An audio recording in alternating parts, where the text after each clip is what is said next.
Damos la bienvenida a todas y todos ustedes a esta tercera presentación de Chihuiná, Narraciones Científicas, proyecto realizado gracias a una provechosa alianza entre la Dirección de Comunicación de la Ciencia de la Universidad Veracruzana y el Consejo Veracruzano de Investigación Científica y Desarrollo Tecnológico, COVECIDET, a través de CANA, Museo de Ciencia y Tecnología de Veracruz. Chihuiná, Narraciones Científicas, se realizan en el marco de la celebración del Día Internacional de la Cultura Científica, a celebrarse el próximo 28 de septiembre. La luz representa una vital fuente de energía que permite el desarrollo de todo lo que vive en nuestro planeta Tierra. Gracias a la luz, podemos realizar distintas funciones como ver, respirar y movernos. Como sabemos, la luz es un fenómeno que nos brinda la naturaleza y que desde tiempos antiguos ha sido objeto de estudio por los grandes científicos en todo el mundo. Su importancia es tal que todo el avance tecnológico que hoy disponemos y disfrutamos ha sido gracias a este maravilloso recurso. La luz ofrece soluciones a problemas mundiales de gran relevancia en áreas estratégicas como las de la energía, la salud, las comunicaciones, la agricultura, la educación, y su potencial de aplicaciones es inmenso. Las tecnologías basadas en la luz han revolucionado la medicina con métodos innovadores de diagnóstico, logrando tratamientos más eficaces y menos invasivos. Las tecnologías basadas en la luz son fundamentales para transferir la información que permite comunicarnos a través del teléfono y del Internet. Tal es la importancia de la luz que en el año 2015 se decretó como el Año Internacional de la Luz, y con el objetivo de conocer la importancia de los avances y aportes de la luz para el desarrollo en todos los campos y facetas de la vida de los seres humanos, la UNESCO decretó celebrar el Día Internacional de la Luz cada 16 de mayo, eligiendo esta fecha por ser el día en que por primera vez se usó un láser y se puso a andar en funcionamiento. Y si alguien sabe de luz y de las disciplinas que estudian la luz, es el doctor Héctor Hugo Cerecedo Núñez, investigador de la Facultad de Física de la Universidad Veracruzana, donde desarrolla actividades en el área de óptica aplicada a través de diversos proyectos relacionados con fotónica, biofotónica, sensores y monitoreo de parámetros físicos con luz. El doctor Cerecedo es licenciado en Física por la Universidad Veracruzana, área que llena sus expectativas en cuestión de conocimiento. Siempre ha sido una persona dedicada a sus estudios. Descubrió que quería hacer investigación científica en un área de la física aplicada, por lo que decidió estudiar una maestría en ciencias ópticas en el Centro de Investigaciones en Óptica Asociación Civil, y posteriormente un doctorado también en ciencias ópticas en el Instituto Nacional de Astrofísica, Óptica y Electrónica. Ha publicado artículos científicos en revistas indizadas en física y óptica aplicada. Gracias a su compromiso docente y a ese carácter tan comprometido, es uno de los investigadores más codiciados por los estudiantes para que funja como su director de tesis en licenciatura y posgrado. Ha recibido reconocimientos estatales, nacionales e internacionales por labores académicas y de investigación. Es miembro de la Academia Mexicana de Óptica, de la Sociedad Internacional para la Óptica y Fotónica y de la Sociedad Americana de Óptica. El doctor Cerecedo dedica parte importante de su tiempo a realizar actividades de divulgación de la ciencia con sus estudiantes de física, con quien ha formado un grupo de jóvenes con convicción por la divulgación. Su espíritu colaborativo ha acompañado a diversos proyectos gracias a que colaboradores y amigos encontramos en el doctor Héctor un aliado de la divulgación. Esta tarde, de Chihuiná, Narraciones Científicas, el doctor Héctor Hugo Cerecedo Núñez nos complace con la charla La Luz y Yo. Doctor, bienvenido y recibámoslo con un fuerte aplauso.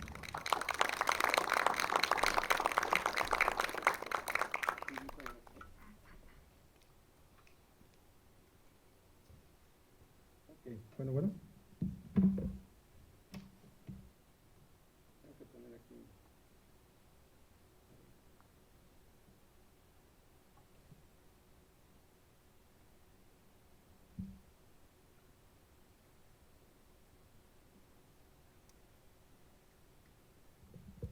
Bueno, primero que nada, buenas tardes y muchas gracias por la invitación. Gracias, doctora, por la introducción. Y bueno, la plática, bueno, unos detalles, hubo muchas cosas interesantes que comentó la doctora Morgado acerca de la luz, y justo la plática va a lo mejor servir para complementar esta introducción que nos dio la doctora. Si me permiten, antes que nada me gustaría dedicarle esta plática a una colaboradora, la doctora Patricia Padilla Sosa, que ahorita está un poquito convaleciente, y lo hago porque justo ella es mi colaboradora, como lo dije, y bueno, en esta ocasión no pudo acompañarnos. Bueno, ya comenzando con la plática, lo primero que quiero decirles es que, o comentarles, es que muchas veces nos ponemos a hacer preguntas muy básicas, tales como cómo, cuándo y por qué, ¿verdad? Esto es a veces muy común. Pues justamente esta plática surge de una de esas preguntas que en algún momento, pues incluso todavía se sigue uno haciendo, y va uno a seguir haciéndose preguntas cuando uno se pone a observar ciertos fenómenos o ciertos detalles en nuestra vida cotidiana. Entonces esta plática surge de una de esas preguntas básicas que yo le llamo, ¿no? Al final se puso el nombre de La Luz y Yo, pero pudo haberse llamado La Luz y Nosotros, o pudo haberse denominado también La Luz en nuestra vida diaria. Y como pueden ver, bueno, todo tiene que ver justamente con esta relación que tenemos con la luz. Muy bien. Pues como personas o como seres humanos, nos adaptamos o nos acostumbramos a las actividades que tenemos diariamente, ¿verdad? Contamos con una buena cantidad de tecnologías que nos ayudan también a hacer más fácil algunas de estas actividades. Esto es ahora bastante común, ¿verdad? Los celulares, los autos tienen muchas aplicaciones, no solamente que tienen que ver con el celular, sino para poder manejar adecuadamente, ¿no? Bueno, y dada nuestras agitadas vidas también, en la mayoría de los casos no nos ponemos a pensar o no nos detenemos a reflexionar sobre los orígenes o el funcionamiento de esas tecnologías, ¿verdad? Llegamos a considerar que el funcionamiento de lo que tenemos en la mano, de lo que ocupamos diariamente, como un microondas tal vez, como un radio en casa o una licuadora, muchas cosas ya están automatizadas, y muchas veces pensamos que el funcionamiento, o ya nos acostumbramos y decimos, bueno, es que es obvio, ¿verdad? Y incluso le damos la vuelta y ya no seguimos pensando en ello. Decimos, bueno, funciona, pensamos que funciona así, y ya, adiós, nos vamos a lo que sigue, ¿no? Pues justamente esta indiferencia a reflexionar más a fondo sobre qué es lo que está pasando, no nos permite a veces conocer la importancia que hay, la importancia que tienen estas tecnologías por las personas que están detrás de ellas, ¿no? Aquellos que se ponen a investigar, o aquellos que se ponen a desarrollar estas tecnologías. Por este hecho lo dejamos, lo obviamos, lo dejamos olvidado, ¿verdad? Pues esto que comento, pues puede relacionarse con muchas cosas, ¿verdad? No solamente con tecnologías. Pero el día de hoy, como ya se mencionó en la presentación, pues me gustaría enfocarme a un fenómeno en este caso a la luz y la interacción que tenemos con ella. La luz, pues, es un fenómeno natural que se estudia desde las ciencias físicas. Sin embargo, ella forma parte de nosotros y de nuestra vida diaria.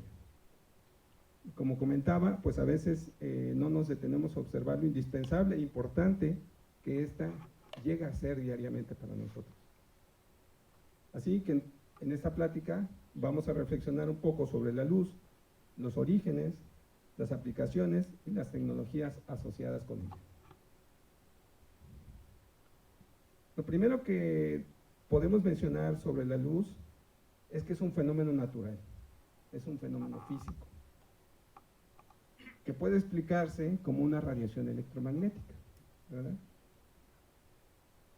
Y en ese sentido, a lo que nos referimos como radiación electromagnética, es como en aquella parte muy pequeñita del espectro justamente electromagnético que conocemos o que percibimos como los colores.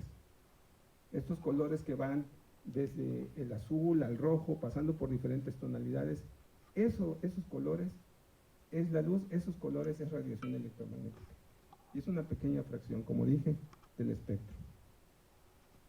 Ahora bien, ¿desde cuándo podemos o tenemos conciencia de la luz o desde cuándo está la luz interactuando con los seres humanos? Pues esta luz realmente se encuentra desde el origen del universo.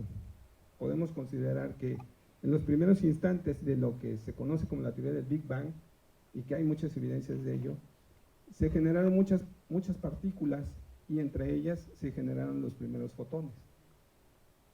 Y con el paso del tiempo, bueno, estos fotones, entre otras partículas, fueron interactuando y fueron formando la materia hasta lo que conocemos hoy en el universo. Estamos hablando de que esto comenzó entonces desde hace aproximadamente unos 13.8 billones de años. Y bueno, con el paso del tiempo, en toda esta generación de materia después del Big Bang, sabemos que fueron apareciendo no solamente materia, sino seres orgánicos, bacterias, las primeras plantas, los primeros animales. Y el ser humano fue apareciendo, evolucionando, y junto con su evolución también fue adaptándose a esta radiación que existía. ¿Y cómo lo hizo? Pues lo hizo básicamente a través de un sistema de visión. Más o menos hace unos 7 millones de años de evolución del sistema de la vista. Y tan grande es nuestro vínculo con la luz que nuestro cuerpo cuenta con un par de sensores naturales que son capaces de captar esta radiación. Y esto es nuestro sistema de la vista. Bueno, pero no solo el sistema de la vista está relacionado con la luz y con nosotros, también toda nuestra cubierta externa, en este caso la piel, también se tuvo que adaptar a la recepción de esta radiación electromagnética, de la luz, muy concretamente, ¿verdad? Regresando un poco al sistema de visión, este es un sistema óptico complejo y bastante preciso. Y bueno, es complejo, tiene muchas partes, no es simplemente un orificio que tenemos y que por ahí entra la luz y se forma una imagen.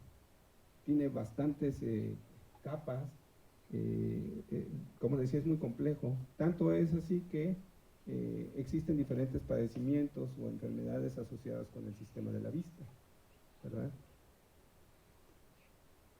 También este sistema que tenemos para captar la luz es muy importante porque con ella podemos ver justamente los objetos.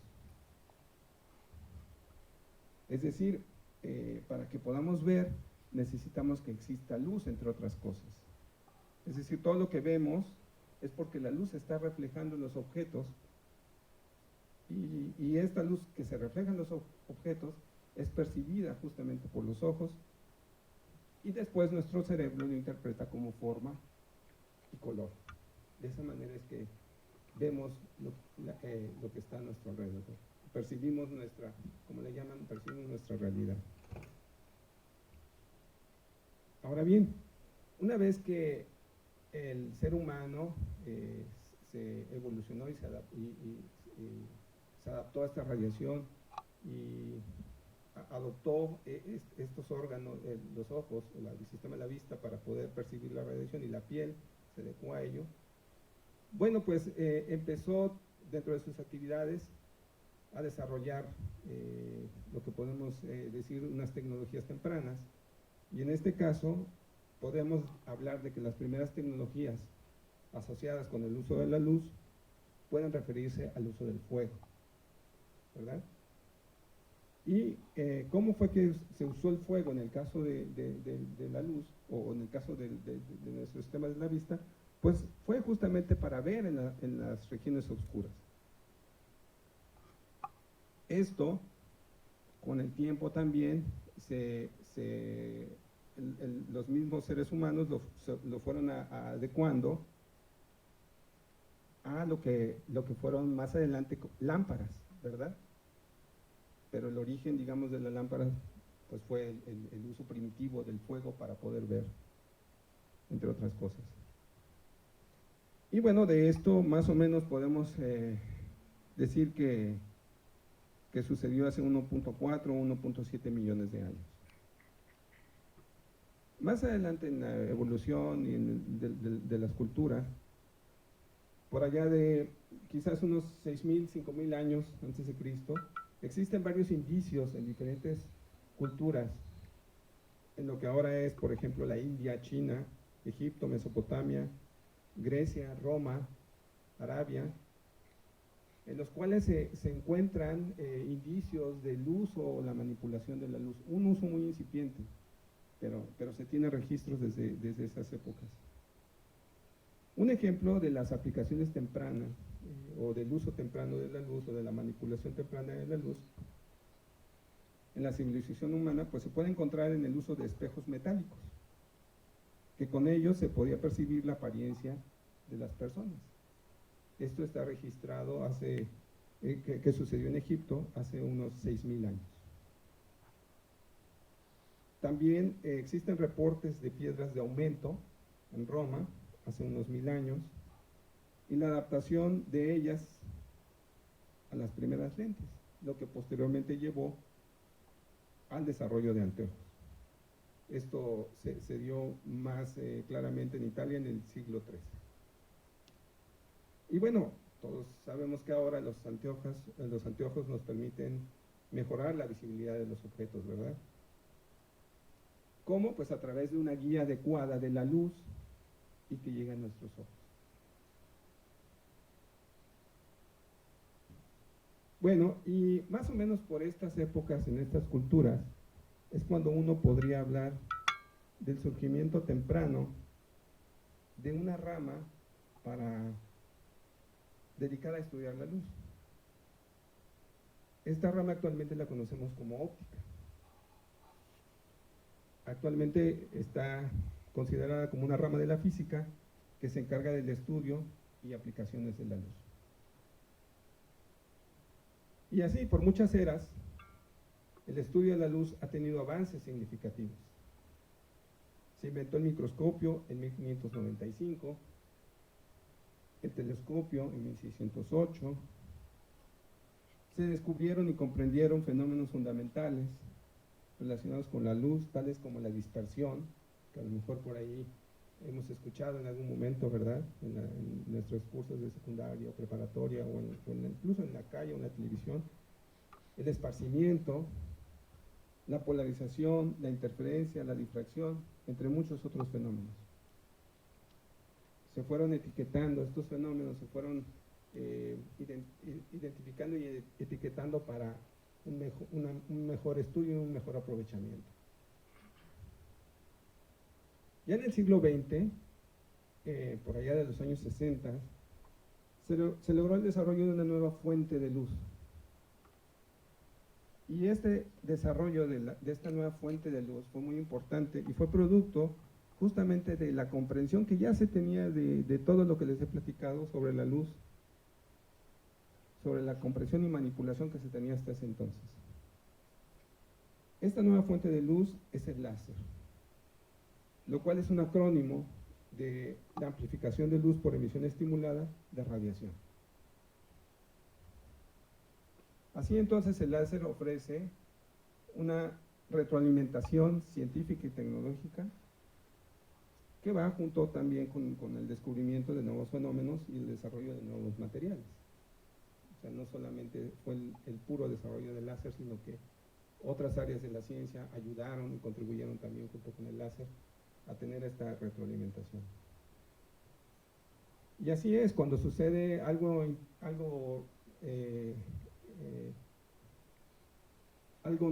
bastante novedoso, algo que no existía antes en la ciencia, muchas veces esto que aparece como el láser retroalimenta la misma ciencia.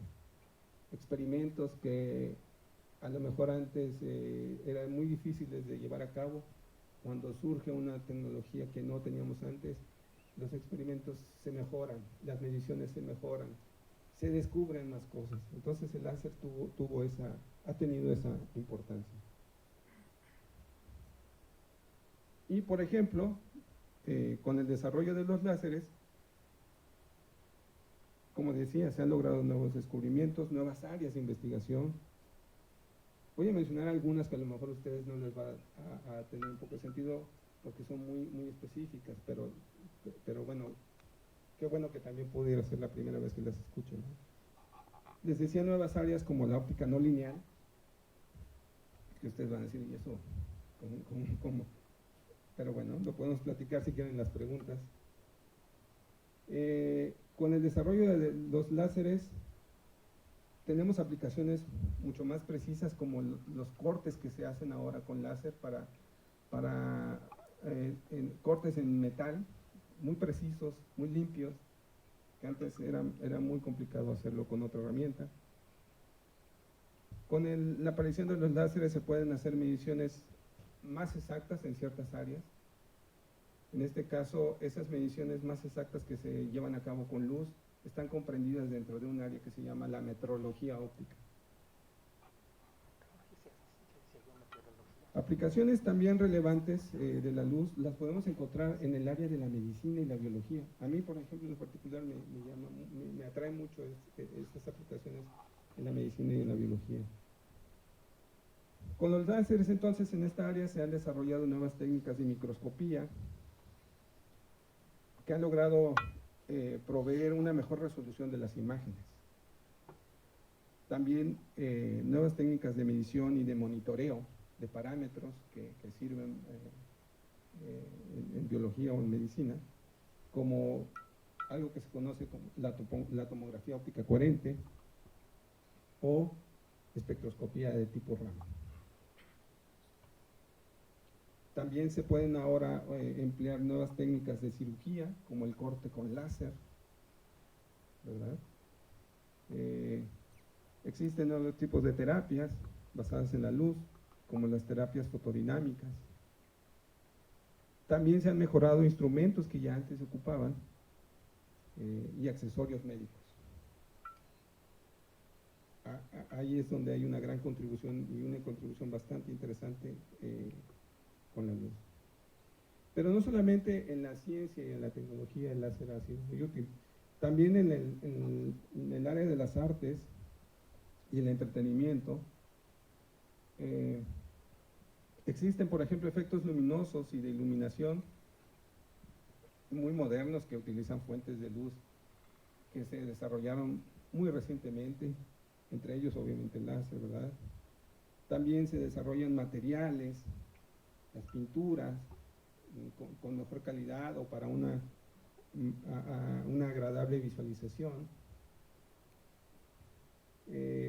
Otro ejemplo reciente de esta evolución de las aplicaciones de la luz es el cambio que se tuvo de las pantallas estas en los televisores, o de los tubos estos que se ocupaban en los televisores, a las pantallas planas. Los mismos pantallas de los celulares son producto de haber entendido cómo es que se puede generar luz y cómo se puede aplicar a algo tan tan delgado como son las pantallas, ¿verdad? El Internet, lo mencionó la doctora en la introducción. El Internet, su funcionamiento se basa en el uso de la fibra óptica, que es un instrumento óptico, y en la codificación de la información con luz. También en el uso de las fotoceldas existe un fenómeno que se conoce como, en el cual se convierte la luz a energía eléctrica. Se me olvidó ahorita, pero sí es un fenómeno física, con el cual se puede convertir esta radiación electromagnética a energía eléctrica. Bueno, como conclusión, me gustaría decir que la luz, pues lo mencionamos, es un fenómeno natural que se estudia desde la óptica. En nuestra vida diaria, pues tenemos una relación estrecha con la luz, no solamente con la luz natural, sino también con la luz artificial.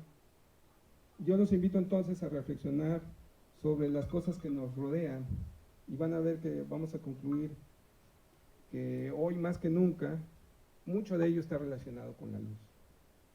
Desde que nos despertamos, cuando a veces es de madrugada y tenemos que prender la luz, hasta que ya nos vamos a descansar y lo contrario, hay que apagar la luz, ¿verdad? Por último, bueno, que es muy importante que reconozcamos y valoremos a las personas que se dedican a un tema específico. En este caso, aquellos que se dedican al estudio de la luz, como los científicos, los ingenieros, y aquellos que se dedican a las aplicaciones, como son los artistas, los médicos, los arquitectos, entre muchos otros más. Y bueno, por último, dar las gracias al COBEICIDET, al Museo Caná, a la doctora Morgado, que representa la parte de las pláticas. Muchas gracias por la invitación. Pues agradecemos mucho la participación con esta preciosa charla que nos acaba de dar el doctor Hugo Cerecedo, y procedemos a darle un reconocimiento. Un reconocimiento al doctor Héctor Hugo Cerecedo Núñez por su participación como ponente en la charla La Luz y Yo, en el marco de Chihuiná, Narraciones Científicas. Muchas gracias, doctor. No, gracias a ustedes, y gracias a ustedes por asistir también. Muchas gracias. Muchas gracias.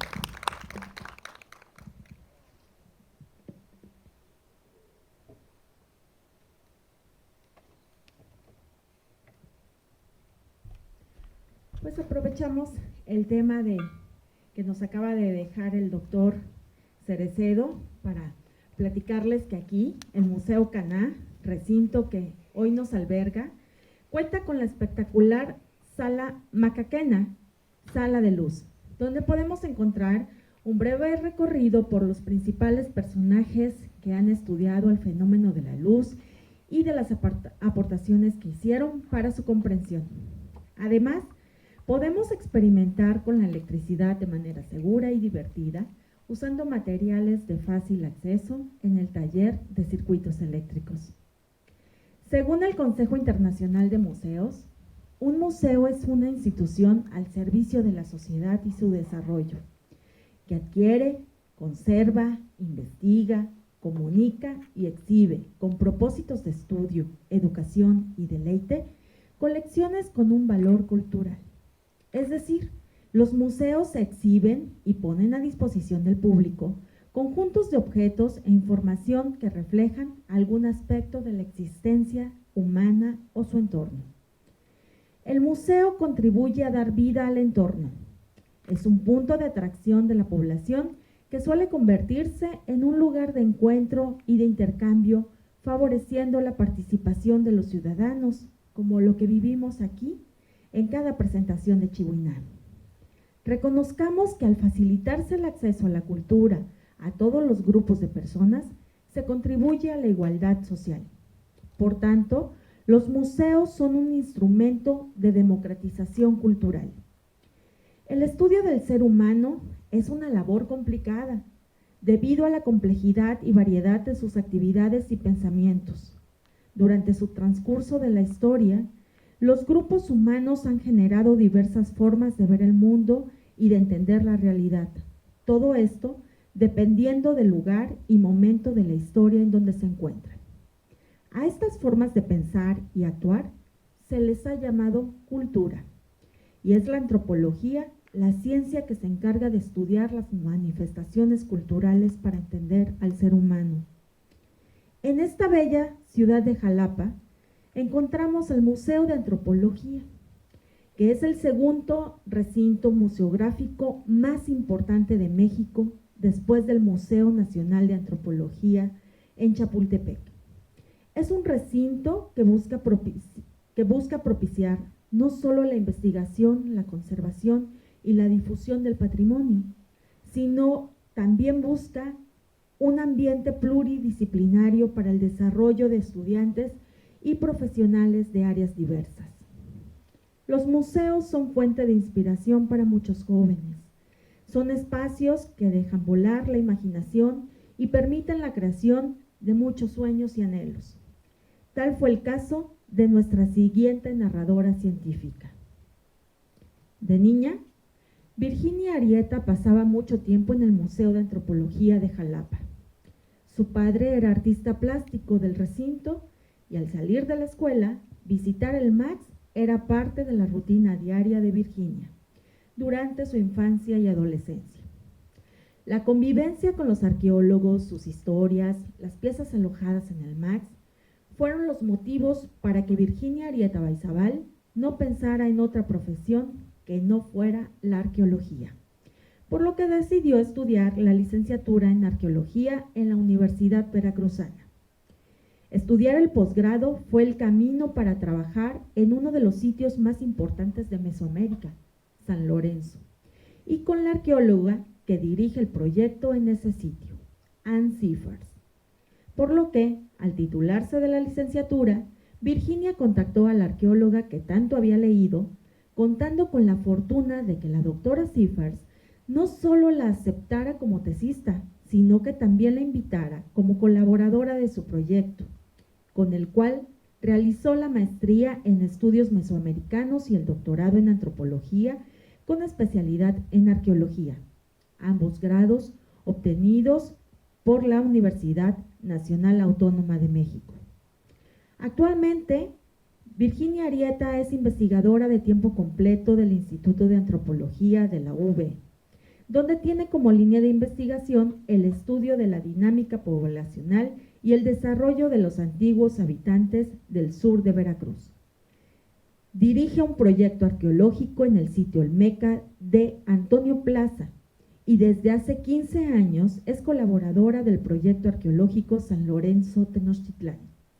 Es miembro del Sistema Nacional de Investigadores Nivel 1, forma parte de la Sociedad Mexicana de Arqueología y de la Sociedad Mexicana de Demografía. Es autora de libros, capítulos de libro, artículos científicos y artículos de divulgación. Adicionalmente, es directora editorial de la revista de divulgación de Ciencias Sociales y Humanidades Fuimos Peces. Hoy, la doctora Virginia Arieta Baizabal nos presenta Antropología para un futuro incierto en este foro de Chihuiná, Narraciones Científicas. Bienvenida, Virginia, recibámosla con un fuerte aplauso.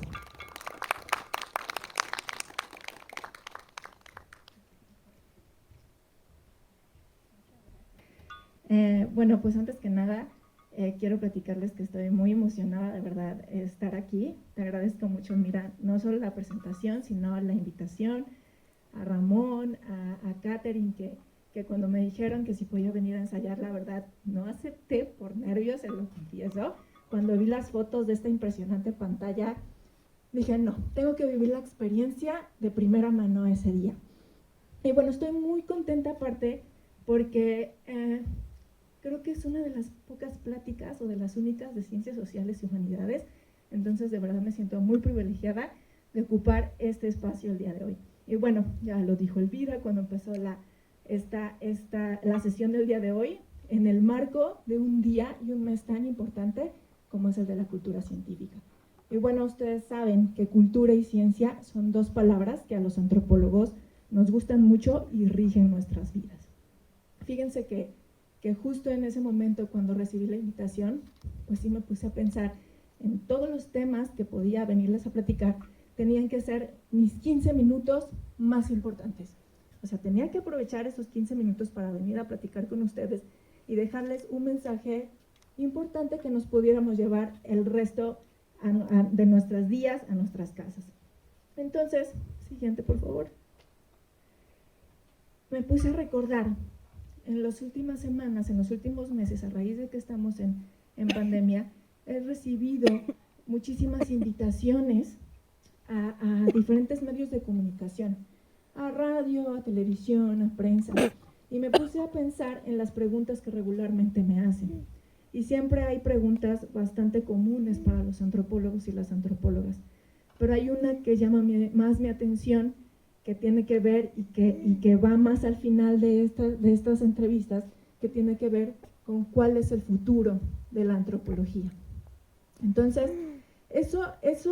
son recurrentes no porque no sean creativos los que entrevistan, sino porque creo que es una pregunta que realmente está rondeando a las cabezas de toda nuestra sociedad. Entonces dije, bueno, voy a hablar un poco de cuál es el futuro de la antropología. Y realmente la respuesta es fácil. Bueno, de entrada se agradece que crean que haya un futuro para la antropología, porque eso no es bastante común.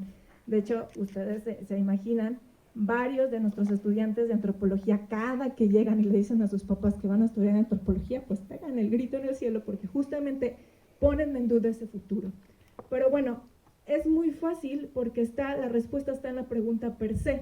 Mientras nosotros nos cuestionemos, mientras el humano se esté cuestionando, hay cabida y continuidad para la antropología. Si el humano no se hubiera cuestionado, por ejemplo, si el Homo erectus no se hubiera cuestionado sobre el fuego, no tendríamos fuego. Y bueno, el doctor ya nos hizo ver, si nosotros los humanos no se hubiéramos cuestionado sobre el fuego, sobre las lámparas, sobre los espejos, sobre la luz, sobre los láser, nada de lo que hoy aprendimos en la charla anterior conoceríamos en el momento.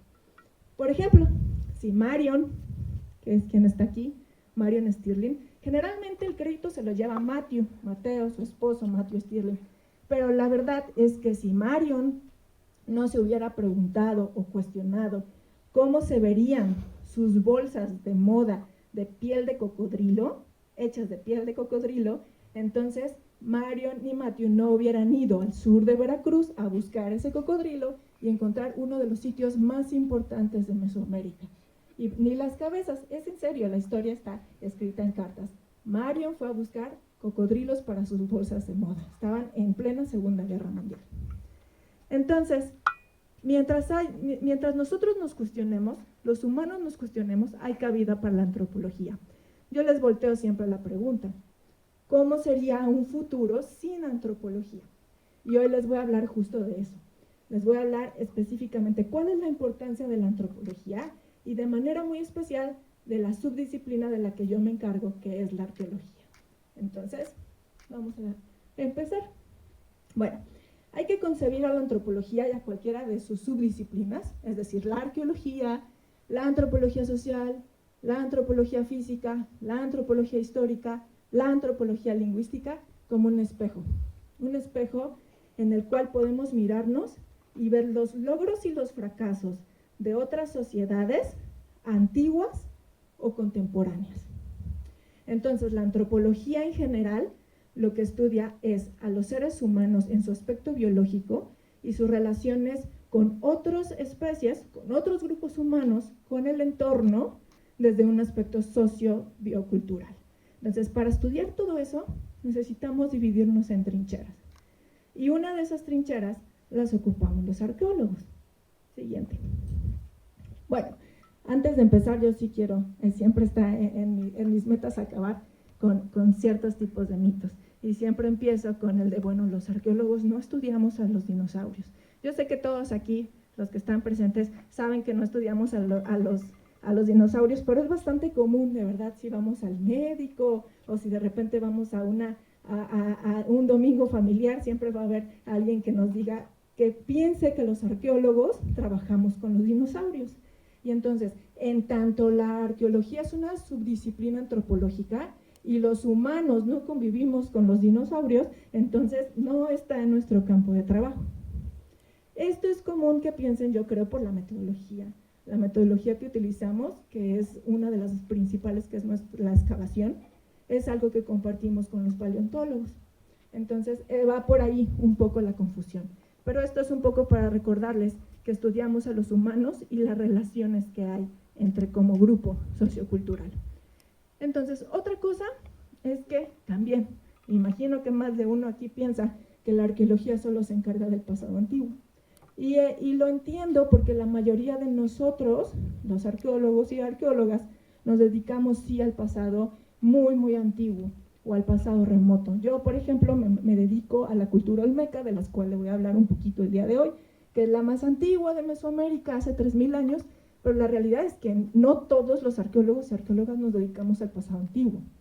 Muchos de nosotros enfocamos nuestros estudios al pasado reciente, es decir, que sucedió hace 20 años, hace 30 años, hace 10 años, e incluso hoy por las circunstancias, la época de crisis que se vive en nuestro país por la delincuencia, la arqueología también se está enfocando al presente a través de la arqueología forense. Entonces, también quitémonos esa idea de que la arqueología solo se dedica al pasado antiguo. Y bueno, mi último puntito por aclarar es que nuestro objetivo de estudio no son los materiales per se. Son impresionantes, nadie se puede resistir a las esculturas que ven en el Museo de Antropología de Jalapa, por ejemplo, a las piezas que quizás salgan en algunos de sus terrenos, a los entierros, pero nuestro objeto de estudio es lo material. Sin embargo, nuestro objetivo de estudio son todas esas poblaciones y esas sociedades que generaron y están detrás con su dinámica de esos objetos. Entonces, siguiente. La arqueología hay que verla como antropología. Y no solo porque ya les platiqué que forma parte de la disciplina y lo vemos desde nuestra trinchera. Nosotros analizamos a estos grupos humanos y en su aspecto biológico y sociocultural a través de los artefactos, sino que parte de nuestra obligación como arqueólogos y nuestra responsabilidad como arqueólogos es, en espacios como este y como en otros que se están generando, pasarle a la sociedad, a nuestra sociedad, qué podemos aprender de ella. Entonces, les voy a platicar un caso muy interesante. Les voy a platicar qué es lo que nos preguntamos y en específico qué es lo que hago yo dentro del campo de la arqueología. Entonces, dentro del campo de la arqueología es muy, muy amplio.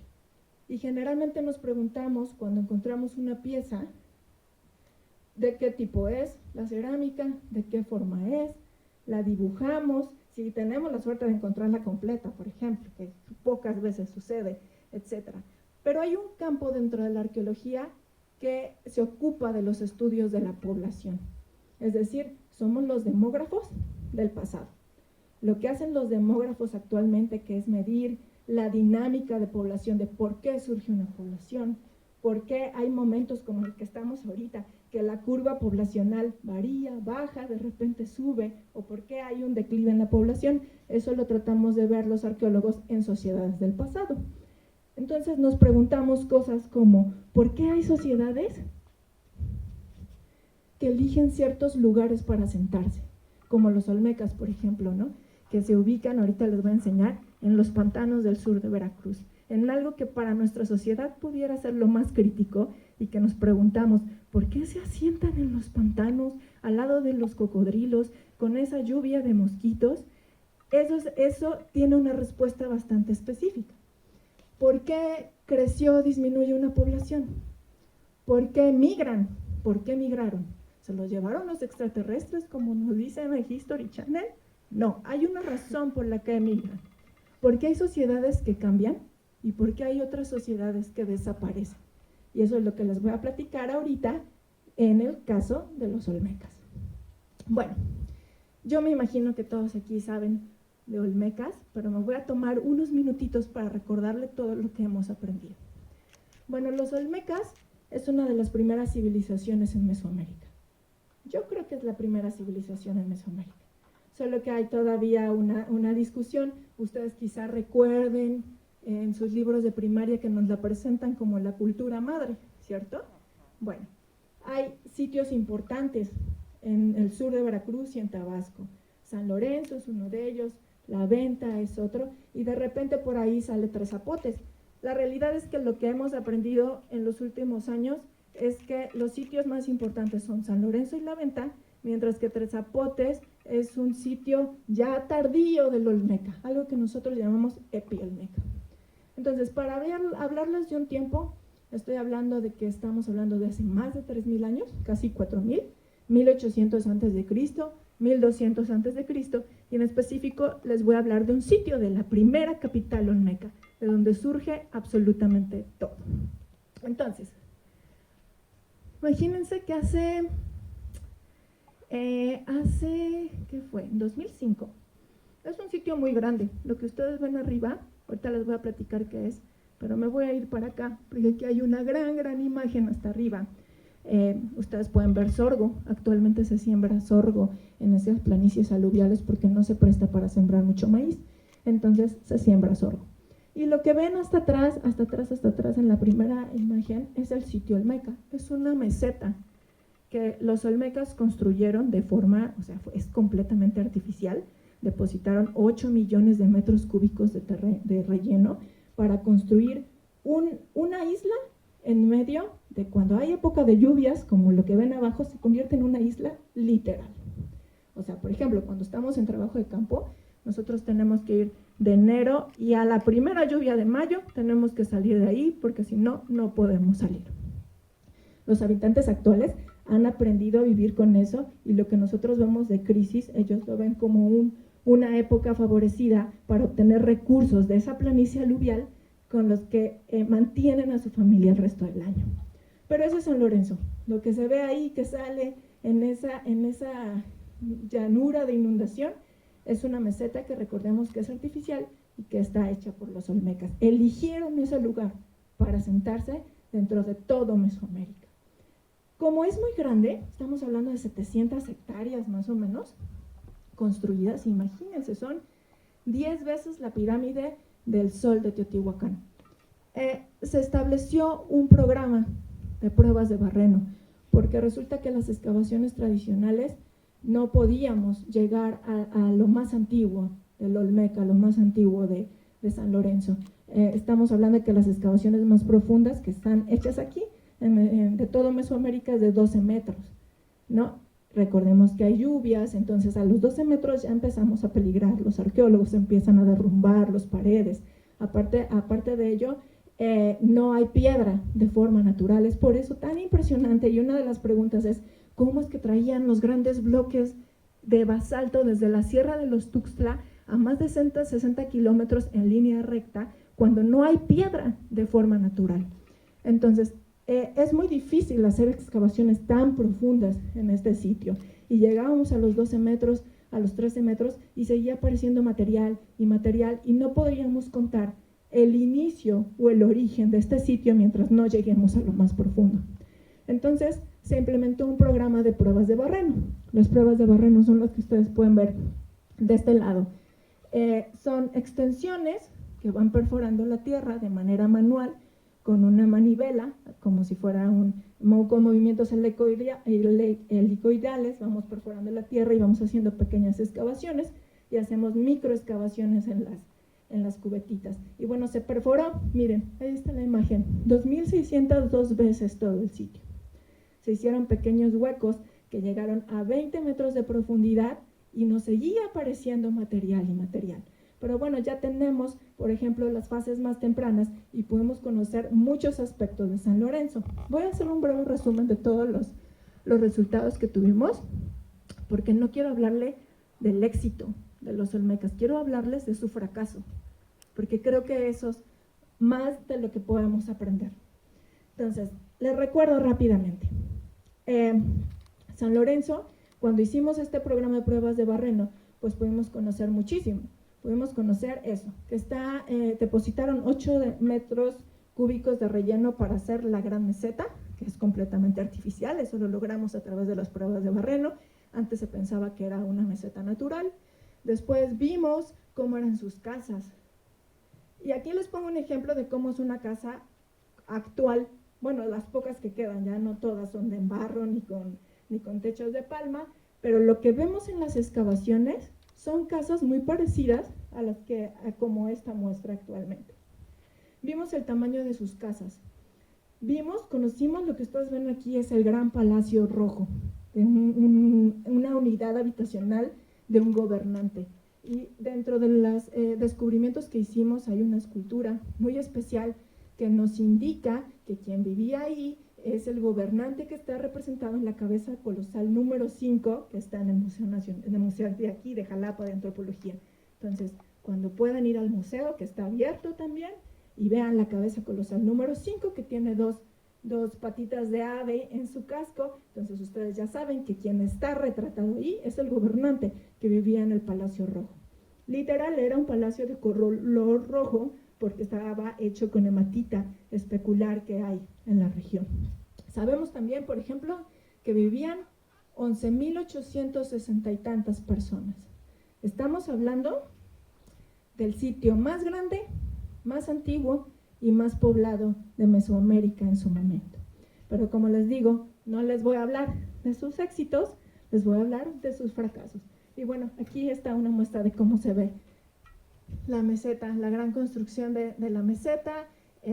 Ya sabemos que es artificial, 8 millones de metros cúbicos, y ellos se asentaban por jerarquía social, es decir, los gobernantes y la élite se sentaba hasta arriba del centro, mientras que iba bajando el grado de la élite, el nivel de la élite en las terrazas, y al final, alrededor, mucho de donde se inundaba, estaba la gente común. Siguiente, por favor. Bueno, ¿qué pasó con los olmecas? La pregunta que nos hacíamos también después de esto era cómo una sociedad tan poderosa como la olmeca, capaz de tener, en caso de San Lorenzo, más de 10 cabezas colosales, todo lo que implicaban esas cabezas colosales y las esculturas que podemos ver, una sociedad numerosa que aparte era capaz de construir y depositar todos esos rellenos para construir su uso habitacional, puede ser capaz de desaparecer. ¿Qué pasó con los olmecas? Y aquí está la historia de su fracaso. Resulta que llegaron a ser tantos, 12,000 personas, y esta es una gran imagen que me hizo el favor de hacer Arqueología Mexicana, cuando les platiqué que teníamos que mostrar que llegó un punto que los olmecas fueron tantos que no cabían en su propio sitio y que no pudieron abastecer con la subsistencia que tenían, que bueno, aquí viene otro mito que tenemos desde la primaria, que en Mesoamérica, desde siempre, consumíamos maíz, y eso no es cierto, y lo conocemos a través de los olmecas. Los olmecas no consumían maíz, lo conocían y lo sembraban, pero la realidad es que no era su principal medio de subsistencia. Su principal medio de subsistencia, aparte de todos los recursos de la planicie aluvial, eran los tubérculos, como el ñame, la malanga, por ejemplo. Entonces, hicimos un estudio sobre la capacidad de carga del ecosistema y cuánto aguantaba esa meseta para abastecer a ese número de pobladores que ya conocíamos. Y nos dimos cuenta que llegó un punto en que los olmecas, por muy poderosos que eran, llegaron a un punto a ejercer tanto presión en el ecosistema que no aguantaron. Entonces, eso acarrió evidentemente descontento social, conflictos internos, quisieron acabar con su gobierno, y lo vemos en cada aspecto, lo vemos en las esculturas, lo vemos no solamente en las excavaciones que nos muestran sobre fitolitos, sobre polen, que era lo que se consumía. Entonces, alrededor del 1000 a.C., mucha gente de San Lorenzo tuvo que emigrar y funda la segunda capital olmeca en Tabasco, que conocemos como La Venta. Entonces, esta pequeña historia, más que del éxito del olmeca, que usualmente es lo que conocemos, sino del fracaso, creo que es algo que podemos aprender mucho de la arqueología en específico y de la antropología en general. Entonces, la arqueología es impredecible, pero es un lugar seguro. Nos muestra miles de caminos posibles, variados y reales. Y eso nos faculta como sociedad, si una sociedad tiene perspectivas, una sociedad es capaz de construir perspectivas en épocas de crisis como la que estamos. actualmente y constantemente nos estamos cuestionando. Entonces creo que un valor y un valor importante de la antropología, y su objetivo tiene que ser, de la antropología y de las ciencias sociales en general y humanas, es que tiene que acarrear esperanza. Es algo que nos da esperanza como una sociedad que es capaz de actuar de manera unida, consciente y solidaria para un mejor futuro en una época de crisis como la que actualmente estamos. Y pues muchísimas gracias por escucharme y espero que les haya gustado y estoy abierta para cualquier pregunta que tengan. Gracias.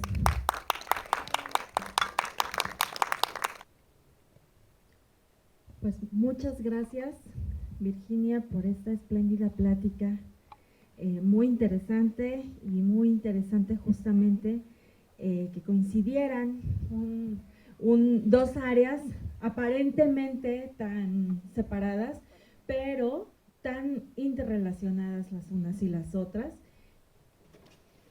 Y pues aquí otorgamos este reconocimiento a Virginia Arieta Baizabal por su participación como ponente en la charla Antropología para un futuro incierto en el marco de Chihuiná, Narraciones Científicas. Muchas gracias, Virginia, por esta plática. Te agradecemos a todos su atención. Agradecemos a los asistentes a esta tercera presentación de Chihuiná, Narraciones Científicas. Los invitamos a que no se pierdan la siguiente semana las charlas del cine a la divulgación a cargo de la cineasta Vianey Conde y Operando a mi caballo por el doctor Alejandro Taylor Coates de la Facultad de Medicina Veterinaria y Zootecnia de la Universidad Veracruzana.